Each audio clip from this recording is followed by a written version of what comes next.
a evolução do Íon Itaú e o que esperar da assessoria de investimentos do futuro.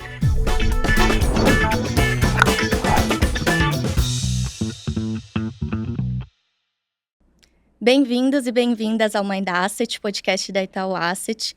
Eu sou a Clara, da equipe de comunicação, e para a gente conversar mais sobre carreira, trajetória e, claro, sobre o Íon Itaú, hoje eu conto com a presença do Fábio Horta, que é diretor de distribuição e assessoria de investimentos do Itaú Unibanco. Então, Fábio, seja super bem-vindo aqui ao Mind Asset. Obrigado pelo convite. Maravilha. Vamos começar então falando sobre carreira, né? Já são mais de 30 anos de experiência no mercado financeiro. Queria que você contasse um pouco mais dessa história até chegar hoje, né? A posição de diretor de distribuição e assessoria de investimentos liderando o Íon Itaú. Legal. Bom, eu comecei minha carreira mais de 30 anos atrás, como você já adiantou, lá em 1994. Eu sou carioca, engenheiro, né? Comecei minha carreira numa indústria por um ano. Logo identifiquei que não era aquilo que eu queria e decidi migrar para o mercado financeiro. E aí surgiu uma oportunidade de um programa de trainee, eu me inscrevi em alguns e acabei optando pelo programa do Citibank. Então, lá em 1994, a sede do Citi, do varejo, ainda era no Rio, e eu me juntei ao banco. Um pouco depois, a sede acabou migrando para São Paulo, eu vim para São Paulo junto com toda a equipe que estava no Rio, e lá fiquei por 14 anos, né?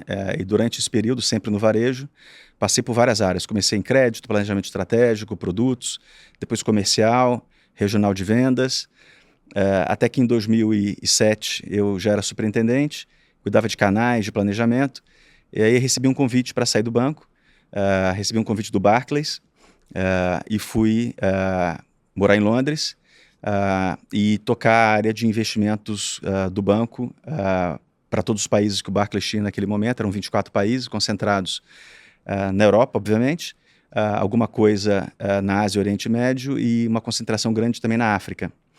E lá fiquei nessa posição por um ano e meio. Depois assumi uma posição também global de canais, em que eu era responsável por tudo que não era agência física. Mais um ano e meio. Depois recebi um convite do Barclays ainda para ir para Portugal, como diretor de produtos e canais. Fiquei mais quase 2 anos. De lá acabei saindo do banco, fui para o Standard Bank, que é um banco sul-africano, morar em Angola, o que é bem peculiar, né? Fiquei um tempo curto em Angola e recebi um convite para voltar para o Brasil, para ser diretor na CTLM, cuidando de rede e cuidando de produtos e cuidando também de marketing. A CTLM tinha adquirido o Banco BGN e aí tinha um desafio interessante lá e por isso decidi voltar. Fiquei mais ou menos uns 3 anos e depois fui para o Pan-Americano, após a entrada da Caixa e do BTG, estavam reestruturando o banco, e lá para cuidar da área de marketing e também da rede de distribuição, e fiquei mais ou menos uns 2 anos e meio. O Citi me convidou para voltar, voltei para tocar a área comercial do Citi em 2015, e o banco acabou sendo colocado à venda, a parte do varejo, né? E por isso estou aqui no Itaú. Esse movimento acabou acontecendo em 2017. Migrei para o banco inicialmente para tocar a área de assessoria de investimentos, dentro do Personalité. Lá fiquei por quase 3 anos e depois recebi o convite para tocar o Íon, e é aqui que eu estou hoje, cuidando da distribuição de investimentos. Então, rapidamente, essa é a carreira. Legal. Bastante mudanças, né, e desafios diferentes também. E aí, quando a gente fala do Íon, propriamente, é uma operação que cresceu e se desenvolveu muito, né? Como é que foi toda essa transformação e a criação desse ecossistema de investimentos? Perfeito. Eu vou ter que voltar um pouquinho aqui no tempo. E eu estava lá na assessoria de investimentos naquele momento. A gente começou a identificar que a gente tinha um modelo que teve muito sucesso no passado, mas que ele começava a ficar um pouco desgastado e que a gente precisava reposicionar. Então, lá atrás, mais ou menos em 2018, a gente começou a pensar que algo precisava ser desenvolvido. Então, numa parceria entre o Personalité e a WMS, que é a área de investimentos do banco, a gente começou a avaliar cenários e alternativas para criar um novo ecossistema. Só que isso foi bastante planejado, então não foi algo que a gente pensou num dia e na semana seguinte começou a implementar. A gente decidiu fazer um piloto, né? Então a gente designou um time razoavelmente grande para testar hipóteses e testar modelos e testar cenários. E durante 1 ano e meio, uma equipe de mais ou menos umas 40 pessoas ficou testando em 2 escritórios ali que a gente definiu todos esses modelos, né? E foi bastante interessante porque a gente criou várias hipóteses, a gente viu na prática coisas que funcionariam muito bem, outras que a gente precisaria repensar, outras que a gente precisaria, obviamente, retirar do processo do planejamento do que seria a área. E esse 1 ano e meio de testes possibilitou que a gente construísse, né, uma área comercial muito conectada às necessidades dos clientes, muito conectada a todo o ecossistema do banco, né, que pudesse usufruir dos benefícios que a gente tem de um modelo de recomendação robusto, de uma prateleira de produtos bastante completa, né, e enfim, após esse 1 ano e meio, a gente tomou a decisão de fazer o rollout, né, e isso foi o início da construção do Ion, né. Então, assim, tudo isso foi desenvolvido, né, num período que não foi tão trivial, que foi no meio da pandemia, né, o que trouxe desafios adicionais, mas também facilitou algumas decisões. E o que a gente fez, eu acho que foi bastante importante, foi ficar aderente a todo o planejamento que a gente havia feito. Então, a gente tomou a decisão de ter mais de 100 escritórios, a gente seguiu firme nesse desafio, e a implementação ela foi, obviamente, né, que começou com os desafios de pandemia, mas logo depois a gente conseguiu acelerar e a gente conseguiu perseguir todos os objetivos. E eu diria que, olhando para trás e fazendo, né, obviamente, agora uma análise de tudo que foi feito, eu acho que o sucesso foi bastante grande. A gente conseguiu planejar, desenvolver e implementar tudo que a gente havia pensado. Então, acho que a gente está bastante satisfeito com tudo que a gente construiu e com todo esse ecossistema que hoje está aí disponível para os nossos clientes. Uhum. E olhando, né, um pouco da operação também, a gente vê que o Ion é baseado em alguns pilares, né, dentre eles tecnologia, assessoria humana e também uma experiência do cliente muito forte. Como é que é isso na prática, Fábio? Não, ótima pergunta, assim, mas vamos começar com o primeiro pilar. O primeiro pilar, a gente montou um modelo que é para o cliente. Então, assim, por exemplo, os nossos especialistas, eles ganham mais quando o cliente ganha mais. Então, o modelo de incentivos, ele está super alinhado. E esse é o primeiro pilar, né? Acho que tem que partir daí. E depois, assim, todo o ecossistema, ele se comunica. Então, assim, a gente tem ferramentas, a gente tem um modelo de comunicação, a gente tem uma plataforma de produtos, a gente tem soluções que a gente entrega para o cliente de recomendação que também estão alinhadas. Então, assim, tudo isso está conectado para que a gente possa entregar o que tem de melhor no banco para os clientes. E uma coisa que é bastante relevante é dizer que o NPS, que é a forma como a gente mede a satisfação dos clientes, ele tem crescido mês a mês desde o início do projeto. Então, a gente sai de um patamar na casa dos 60 para mais de 80, que é uma zona de excelência muito sólida. Isso reflete, né, de forma muito latente tudo que foi feito. Então, assim, a gente conseguiu construir um modelo que não só funciona para uma perspectiva comercial, mas o mais importante, funciona para o cliente. O cliente se sente bem, se sente atendido, com uma intensidade correta, com acesso a produtos, né, que são adequados para os seus perfis e, obviamente, com performance por trás, né? Porque o objetivo no final do dia, obviamente, é entregar, né, a melhor performance para os nossos clientes. Então, eu acho que o que a gente construiu, né, e as ferramentas aqui são parte importante desse ecossistema, é bastante poderoso, né? E falando de ferramentas, a gente não está nem no meio do caminho. Acho que tem muito mais coisa ainda para a gente pensar, desenvolver e integrar, o que é a beleza, né, de todo esse processo, né? O Ion nunca vai estar pronto, né? Ele vai estar sempre evoluindo, porque a gente quer buscar sempre o que tem de melhor e entregar isso de novo para os nossos clientes. Uhum. E quando a gente fala de inovação no mercado de investimentos, alguns temas permeiam, né, esse objetivo, seja o Open Finance, a própria inteligência artificial. Na sua visão, tem alguma mais transformadora ou tudo isso meio que caminha junto aqui, né, para a evolução desse mercado como um todo? Eu acho que, assim, caminha junto, sem dúvida nenhuma, mas inteligência artificial não vai transformar o mercado de investimentos, vai transformar e está transformando o planeta, né? Então, e está muito difícil a gente prever para onde tudo isso está indo. E, de novo, não estou falando agora, depois eu volto sobre especificamente mercado financeiro, sobre o Ion, etc. A gente pode falar bastante sobre isso, mas ainda de uma forma mais ampla, não é nenhuma evolução, a revolução de AI, ela tem sido tão rápida e tão disruptiva que a gente não consegue prever o que vai acontecer, né, na semana seguinte. Então, não sei se você já teve a experiência, né, há um ano atrás, por exemplo, de usar uma dessas ferramentas, ChatGPT, por exemplo, e ver como ela se comunica, e está fazendo isso hoje, um ano depois, é completamente diferente, né? A forma como ela já reage, já responde, e isso está tendo um deploy, né, disso em tudo, né? Não só no mercado financeiro, mas nos chats, né, de todos os players do mercado. Então, assim, quando você está numa loja de varejo, quando você está numa loja de aluguel de veículos ou num banco, a gente já vê como é que essa experiência tem se transformado. E, obviamente, que isso vai impactar de forma relevante o mercado financeiro, mas isso também se conecta a outras evoluções. Então, evoluções regulatórias, que a gente não falou aqui, o Open Finance, por exemplo, é uma que também vai trazer um impacto muito grande, porque traz clareza para o mercado, isso é muito bom para os clientes.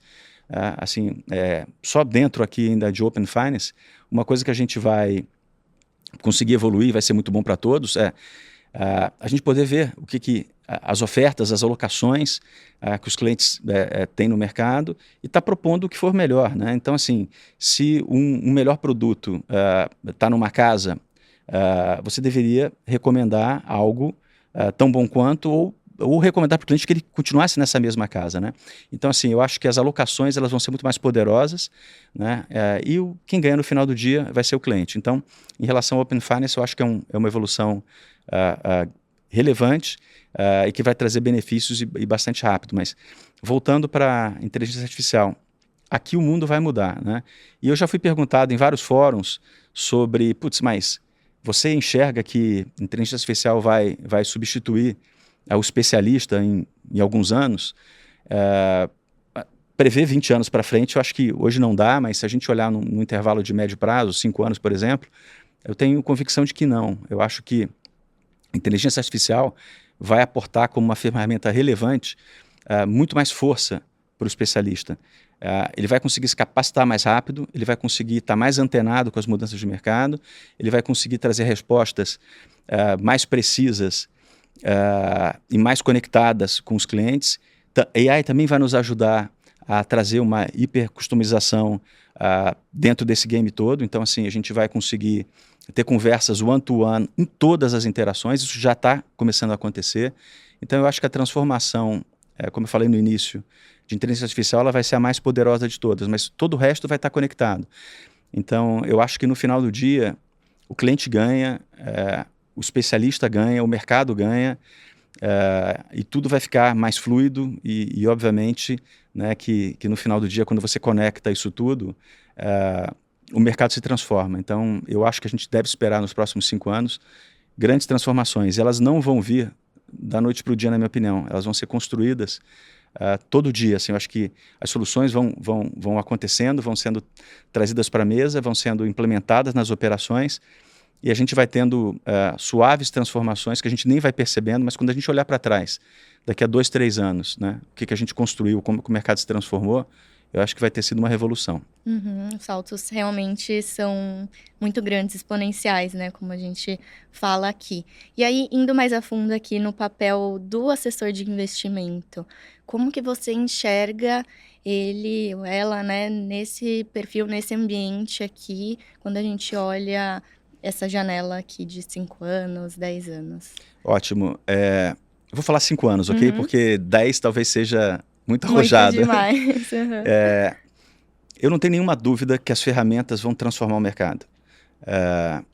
E aí eu fiz uma brincadeira outro dia com os times de uma comparação entre o Homem de Ferro e o Super-Homem. Então, e eu cuido de áreas comerciais há 30 anos. Então, assim, a gente sempre viu que as grandes performances, né, em qualquer área comercial, não precisa ser só investimentos, elas vinham, né, de gerentes de relacionamento, especialistas, seja de investimentos, de seguros, do que for, sempre de quem tinha skills muito fortes, skills comerciais, técnicos, etc. Então a gente fazia a brincadeira de que esse era o super-homem comercial na operação. Ele tinha skills, ou ela, que possibilitavam performances muito diferenciadas. Isso está se transformando. Então talvez o perfil do futuro seja mais do Homem de Ferro, que na verdade é um ser humano normal, mas que sabe operar uma armadura, e essa armadura que tem os superpoderes. O que é a armadura, na verdade, são as ferramentas, AI, comunicação, ferramentas de front que possibilitem, né, o especialista operar o seu dia de forma muito mais eficiente, não tendo que, por exemplo, navegar 5, 10 telas diferentes, tendo tudo no mesmo lugar, de forma muito mais encaixada, muito mais user-friendly. Então, essas ferramentas vão possibilitar que todos os especialistas que saibam operar, né, essa máquina e esse ecossistema sejam super-heróis, ou seja, que performem muito. Então, eu acho que a transformação vem daqui. Isso se conecta com a pergunta que a gente respondeu anteriormente sobre o futuro do especialista, né? Então, o especialista não será substituído, ele vai se transformar. E aqueles que souberem operar de novo, né, todo esse ecossistema, não tem nenhuma dúvida que vão sair na frente. E tem um ponto adicional, né? Porque quando você tem um comercial, uma pessoa de vendas, que ela tem muitos skills, no modelo anterior, ela conseguia performar em qualquer modelo, em qualquer mercado, né? Isso começa a se transformar, porque eu não tenho nenhuma dúvida que alguns players no mercado, nós inclusive, vão ter ferramentas diferentes, vão estar posicionados de outra maneira e vão possibilitar, né, que esses times comerciais operem de forma muito mais eficiente. Então isso vai ser uma transformação no mercado, né? Os players que tiverem, e nós teremos, já estamos construindo, e já estamos inclusive trazendo algumas coisas para operação, né? Todos que tiverem essas ferramentas, essas soluções de AI e posicionamentos que tragam coisas diferentes e mais eficientes, vão possibilitar, né, que os seus times comerciais tenham performances realmente diferentes e mais impactantes, tanto comercialmente como para a sensação do cliente. Isso vai ser transformador no mercado. Então, uma dica que fica aqui é: procurem entender melhor sobre como essa transformação vai impactar, né, no dia a dia, porque isso vai ser necessário, já está sendo e cada vez vai ser mais importante. Uhum. E, sem dúvida, é uma ferramenta de decisão, né, para o investidor que está lá, né, como ponta final dessa operação como um todo, né? Bom ponto. Mas não só para o investidor. Eu vou começar pelo investidor, porque é bem relevante. Obviamente que o investidor vai querer estar numa plataforma que tem essas ferramentas, que tem essas soluções, porque como elas vão ser muito mais poderosas, elas vão trazer recomendações mais precisas, mais atempadas, que também é importante, ou seja, no timing correto, e obviamente que isso vai afetar a performance. Então o investidor, sem nenhuma dúvida, deveria escolher, né, um provedor de serviços financeiros que tivesse aparelhado com isso. Mas não só o investidor. O especialista também, porque se o especialista escolher uma plataforma, um ecossistema como esse, ele terá soluções que vão possibilitar que ele performe muito melhor.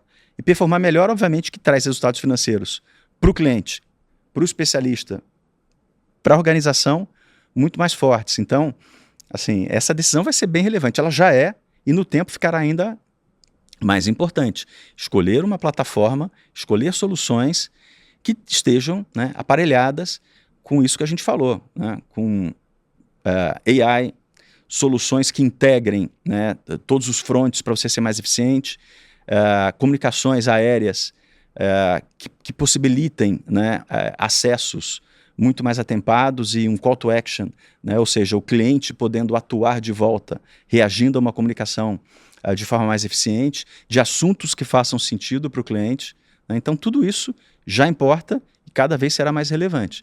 E obviamente que dentro, né, desse universo, a gente está bastante otimista, porque a gente já tem transformado muita coisa. E tem muito mais para vir à frente. Então, assim, a gente vai, sem nenhuma dúvida, ajudar a transformar esse mercado. Perfeito, perfeito. E quando a gente fala da plataforma do Ion, como você disse, é uma plataforma aberta, né? E as soluções de investimento da Itaú Asset, toda a prateleira de fundos de investimento, também está presente ali. Eu não posso deixar de perguntar como é que você enxerga o papel da Itaú Asset também e todo o crescimento e desenvolvimento da gestora como um todo.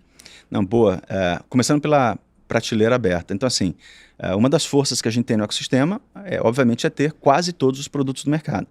Porque para prestar uma assessoria completa para os nossos clientes, a gente precisa ter todos os produtos.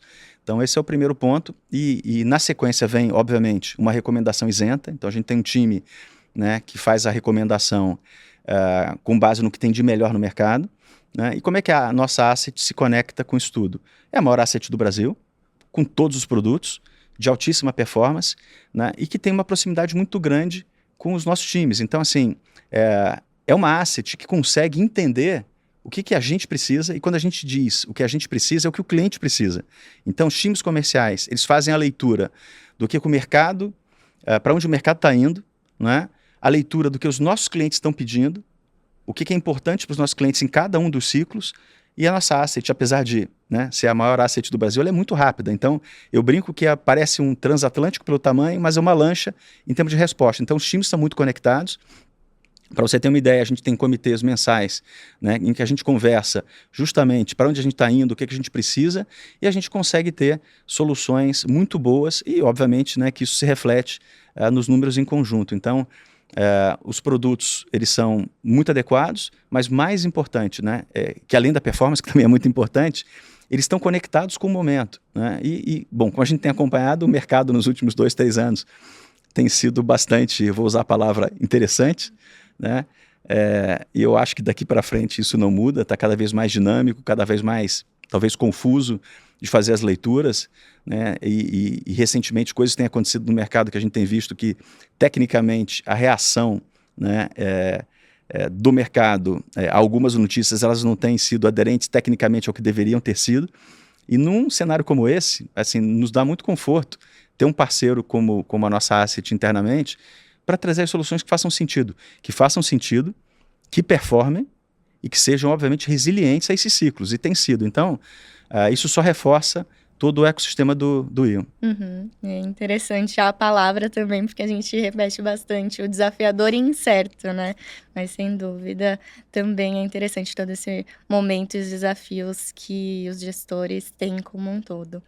E, Fábio, já caminhando para o final do nosso episódio, a gente sabe que o dia a dia é repleto de trabalho também, mas eu queria saber se você faz alguma coisa para se desconectar no dia a dia, se você tem algum hobby também para compartilhar aqui com os nossos ouvintes. Assim, hobbies do dia a dia, eu gosto muito de ver filmes, então sempre que eu posso, que não é sempre, eu paro para ver, e obviamente isso com bastante frequência, às vezes 2 filmes no final de semana, 3.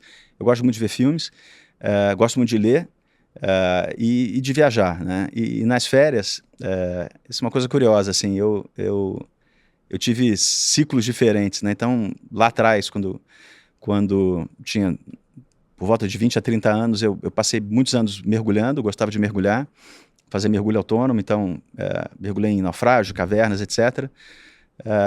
Depois eu passei a velejar por um tempo curto, talvez uns 4, 5 anos, em algumas viagens, e passou a ser um hobby paralelo interessante, mas nos últimos 10, 12 anos eu tenho esquiado, né?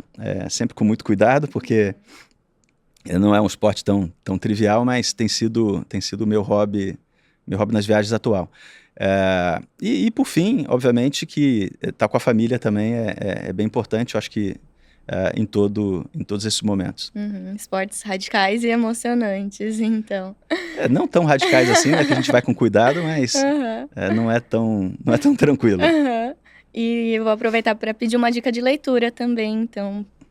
Eu vou dar uma dica de leitura aqui, talvez ela não seja tão atual no sentido porque é um livro que já está há alguns anos aí no mercado e que eu já recomendei em outras vezes, mas eu continuo recomendando porque eu acho que são mais de 500 páginas ali trazendo insights que você vai, às vezes, querer ler 2 vezes, 3 vezes o livro só para recordar o que você está experienciando ali em termos de insights, em termos de ideias que foram revolucionárias no seu tempo, e que é a biografia do Jobs. Então, eu acho que vale muito a pena a leitura, recomendo a todos. Eu li 2 vezes, estou pensando em ler a 3ª, porque me inspirou em vários momentos.